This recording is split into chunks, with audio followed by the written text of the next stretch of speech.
ఇలా ఫోటోలో మీకు అవసరం లేని పర్సన్స్‌ని ఎలా రిమూవ్ చేయాలో వీడియోలో చెప్తాను. ఇంక టైం వేస్ట్ చేయకుండా టాపిక్‌లోకి వెళ్ళిపోదాం. సో, ఇప్పుడు చూసారు కదా! ఇలా మీరు కూడా చేసుకోవాలంటే మీ మొబైల్‌లో ఉన్న క్రోమ్ బ్రౌజర్ అయితే ఓపెన్ చేసుకోండి. సో, మీ మొబైల్‌లో ఉన్న క్రోమ్ బ్రౌజర్ ఓపెన్ చేసుకున్న తర్వాత ఫోటో రూమ్ అయితే సెర్చ్ చేయాలి. నేను మొబైల్‌లో ఉన్న క్రోమ్ బ్రౌజర్ ఓపెన్ చేశాను అండ్ ఫోటో రూమ్ అని కూడా సెర్చ్ చేశాను. అందులో మీరు ఫస్ట్ సైట్ అయితే ఓపెన్ చేసుకోండి. ఫస్ట్ సైట్ ఓపెన్ చేసుకున్న తర్వాత స్క్రీన్ అనేది ఈ విధంగా కనిపిస్తుంది మీకు. దాని తర్వాత రైట్ సైడ్ టాప్‌లో 3 లైన్స్ ఉంటాయి. దాని మీద క్లిక్ చేసుకోండి. సో, దాని మీద క్లిక్ చేసుకొని ఫోటో ఎడిటర్ మీద క్లిక్ చేయండి. సో, దాని తర్వాత ఇక్కడ మీకు ఏఐ రీటచ్ అనే ఆప్షన్ ఉంటుంది. దాని మీద మీరు క్లిక్ చేసుకోవాలి. ఓకే.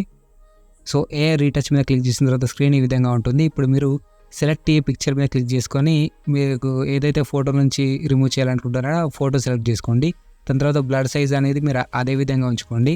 ఎలా ఉందో అలానే ఉంచి దాని తర్వాత మీరు ఏదైతే మీ ఫోటో నుంచి అన్వాంటెడ్ పర్సన్ ఆర్ అన్వాంటెడ్ థింగ్‌ని రిమూవ్ చేద్దాం అనుకుంటున్నారో దాన్ని ఇలాగ బ్రష్ చేయండి.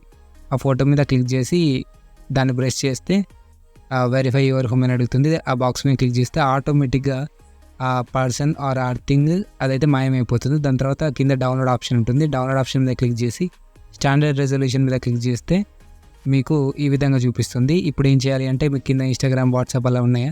మీరు పక్కకు స్క్రాల్ చేస్తే మీ యొక్క ఫైల్ మేనేజర్ అయితే కనిపిస్తుంది. సో, ఆ ఫైల్ మేనేజర్ మీద క్లిక్ చేసుకోండి. క్లిక్ చేసుకున్న తర్వాత మీ మొబైల్‌లో ఉన్న ఫోల్డర్స్ చూపిస్తుంది. మీరు ఏ ఫోల్డర్‌లో సేవ్ చేద్దాం అనుకుంటున్నారో ఆ ఫోల్డర్‌ని సెలెక్ట్ చేసుకొని సేవ్ మీద క్లిక్ చేస్తే సేవ్ అయిపోతుంది. ఈ వీడియోకి ఇంతే గైస్. వీడియో నచ్చితే మన ఛానల్‌ని సబ్స్క్రైబ్ చేసుకొని వీడియోని లైక్ చేసి షేర్ చేయండి. Thanks for watching.